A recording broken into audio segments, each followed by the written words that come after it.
Confiar en el Señor es seguirle y también obedecer voluntariamente, sabiendo que tenemos al Espíritu Santo.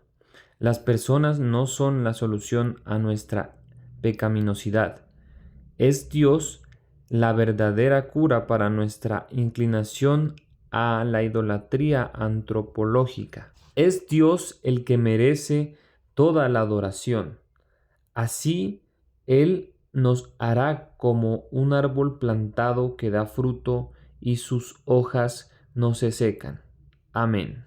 Jeremías, capítulo 17. Pecado y castigo de Judá. El pecado de Judá está escrito con cincel de hierro, grabado con punta de diamante en su corazón de piedra y en las esquinas de sus altares.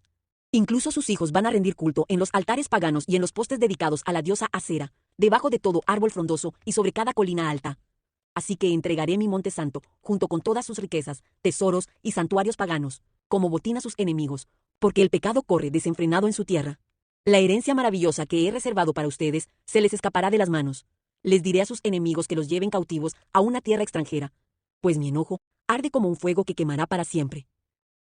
La sabiduría del Señor. Esto dice el Señor: malditos son los que ponen su confianza en simples seres humanos, que se apoyan en la fuerza humana y apartan el corazón del Señor. Son como los arbustos raquíticos del desierto, sin esperanza para el futuro. Vivirán en lugares desolados, en tierra despoblada y salada. Pero benditos son los que confían en el Señor, y han hecho que el Señor sea su esperanza y confianza. Son como árboles plantados junto a la ribera de un río con raíces que se hunden en las aguas. A esos árboles no les afecta el calor, ni temen los largos meses de sequía. Sus hojas están siempre verdes y nunca dejan de producir fruto. Para realizar una exégesis adecuada de Jeremías 17 en 1-8, debemos situarnos en el contexto histórico del profeta, finales del siglo VII a.C. y principios del VI a.C. Judá se encuentra bajo la amenaza de Babilonia, pero el verdadero peligro, según Jeremías, no es el ejército extranjero, sino la apostasía interna y la autosuficiencia. Este pasaje es un contraste sapiencial, similar a los Salmos, que separa el destino de los que confían en los ídolos/hombres frente a los que confían en Yahvé. Análisis exegético y hermenéutico versículo por versículo. Parte 1. El pecado indeleble de Judá, versículos 1-4. Versículo 1.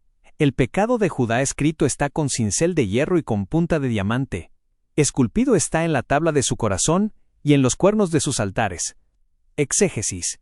El uso del cincel de hierro y la punta de diamante, hebreo shamir, denota permanencia.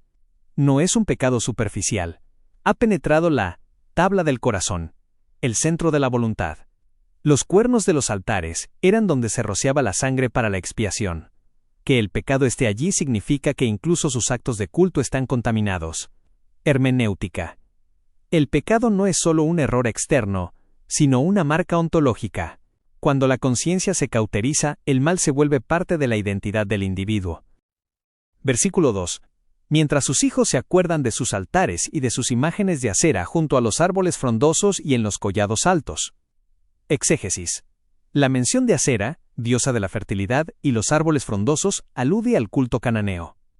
La tragedia aquí es que la idolatría se ha vuelto una herencia generacional. Hermenéutica. El entorno cultural y la educación familiar perpetúan la desviación espiritual. Lo que los padres adoran, los hijos lo normalizan. Versículos 3 y 4. Asterisco. ¿Entregaré tu riqueza y todos tus tesoros a la rapiña? ¿Perderás la heredad que yo te di? Exégesis es el anuncio del juicio. El exilio es la consecuencia directa de abandonar el pacto. La heredad es la tierra prometida, que ahora les es quitada. Hermenéutica. La seguridad material es efímera cuando se rompe la base ética y espiritual sobre la cual se sostiene una nación. Parte 2. Las dos sendas, versículos 5-8. Aquí el texto cambia a un tono de literatura de sabiduría, estableciendo un paralelismo inverso muy marcado. Versículo 5. Así ha dicho Jehová: maldito el varón que confía en el hombre, y pone carne por su brazo, y su corazón se aparta de Jehová. Exégesis. Carne, basar, representa la fragilidad humana frente al espíritu. El brazo simboliza la fuerza militar o política. Jeremías probablemente critica las alianzas militares de Judá con Egipto para defenderse de Babilonia. Hermenéutica. La maldición no es un rayo que cae del cielo, sino la consecuencia natural de poner un fundamento finito, el ser humano, para problemas de magnitud infinita. Versículo 6. Será como la retama en el desierto, y no verá cuando viene el bien, sino que morará en los sequedales en el desierto, en tierra despoblada y deshabitada. Exégesis. La retama, arar, es un arbusto raquítico que sobrevive apenas. Lo más trágico es que no verá cuando viene el bien. Está tan encerrado en su sequedad que es incapaz de percibir las oportunidades de restauración. Hermenéutica. La autosuficiencia produce una ceguera espiritual. El hombre que confía en sí mismo se vuelve estéril, aunque esté rodeado de potencial. Versículo 7. Bendito el varón que confía en Jehová, y cuya confianza es Jehová. Exégesis. El cambio es radical. La palabra bendito, Baruch, implica plenitud. Notemos que no solo confía en Dios, sino que Dios es su confianza, su objeto y su medio. Hermenéutica. La fe no es un recurso de emergencia, sino un estado de existencia donde la seguridad depende de lo inmutable. Versículo 8. Porque será como el árbol plantado junto a las aguas, que junto a la corriente echará sus raíces, y no verá cuando viene el calor, sino que su hoja estará verde, y en el año de sequía no se fatigará ni dejará de dar fruto. Exégesis. Hay un eco directo del Salmo 1. La clave está en las raíces. Mientras el árbol del V6 está solo, este está conectado a una fuente inagotable. El calor y la sequía vienen para ambos, pero el resultado es distinto por la fuente de nutrición. Hermenéutica.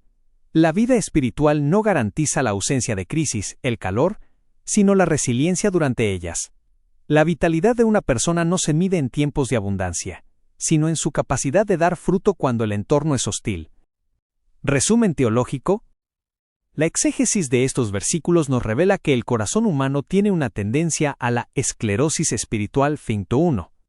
La única cura es un cambio de ubicación, dejar de estar plantado en la carne, esfuerzo humano, para arraigarse en la soberanía divina.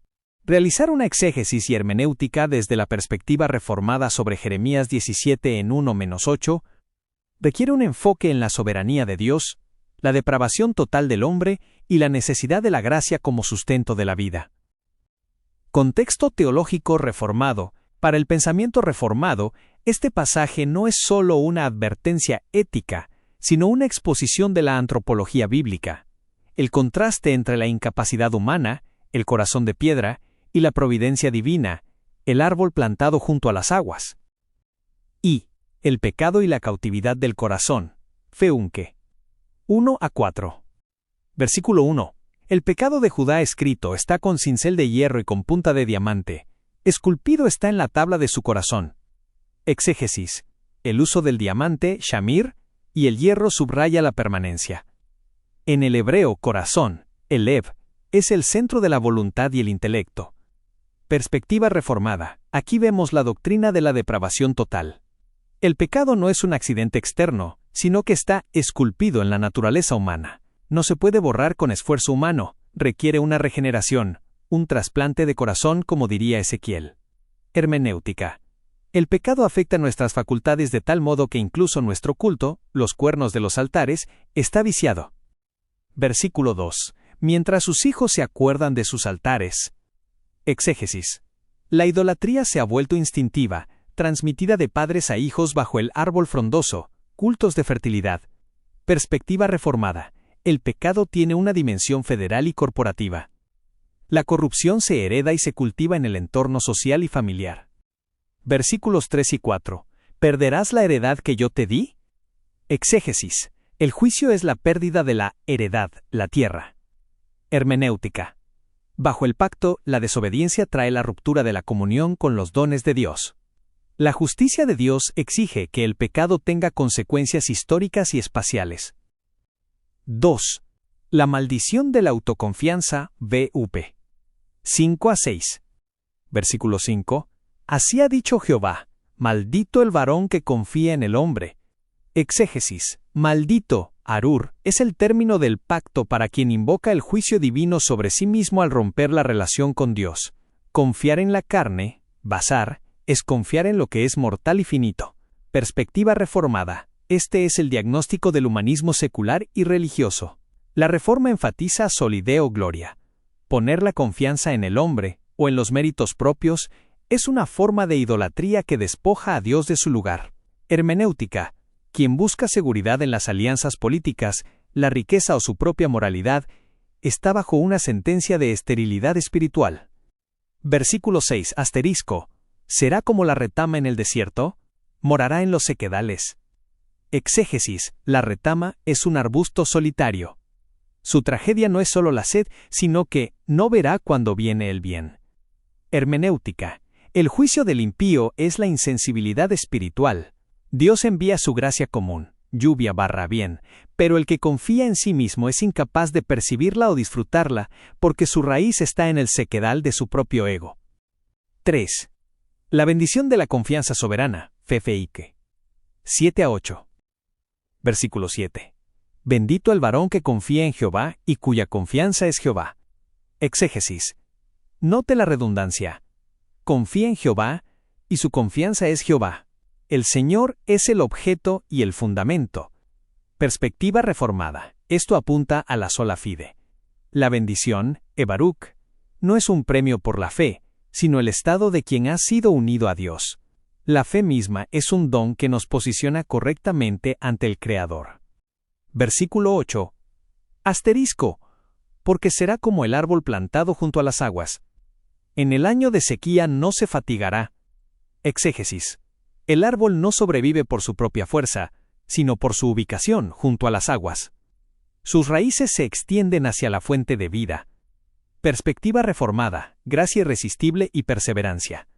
El creyente sobrevive a la sequía, pruebas, desiertos espirituales, no por su resiliencia interna, sino por la provisión externa de la gracia de Dios. El fruto es el resultado inevitable de estar injertado en la fuente correcta. Hermenéutica. El cristiano no está exento de problemas, el calor, pero su vitalidad no depende de las circunstancias externas, sino de su unión vital con Cristo, el agua viva. Conclusión síntesis. Desde una hermenéutica reformada, este pasaje nos enseña que hay solo dos estados antropológicos.